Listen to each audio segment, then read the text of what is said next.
Boîte à outils avec Sahla Boujelben.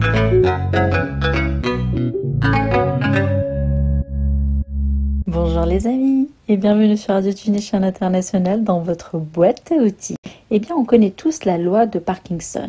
Un travail prend tout le temps qui lui est alloué. Si vous avez 2 semaines pour faire une tâche, elle prendra 2 semaines. Si vous avez 3 jours, elle prendra 3 jours. Pour vaincre la procrastination et l'étirement des tâches, j'ai l'outil parfait, la date limite artificielle.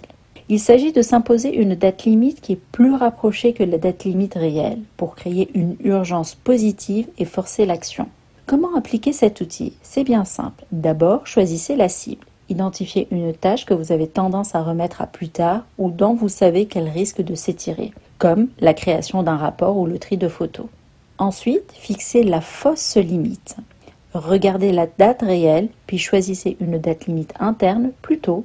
Par exemple, si la présentation est due le vendredi, votre limite personnelle est le mercredi midi. Outre cela, annoncez-le. Partagez cette date limite artificielle avec un ami, un collègue ou votre partenaire. Le simple fait de s'engager publiquement augmente la pression positive pour tenir l'engagement.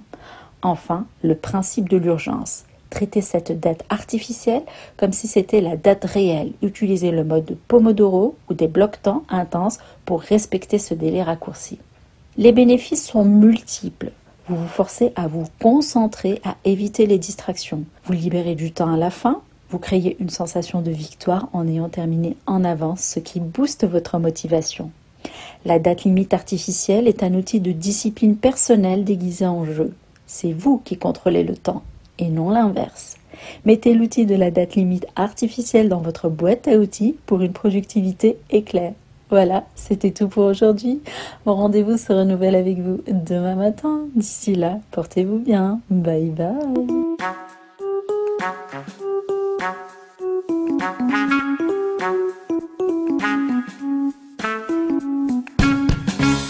Boîte à outils avec Sahla Boujelben.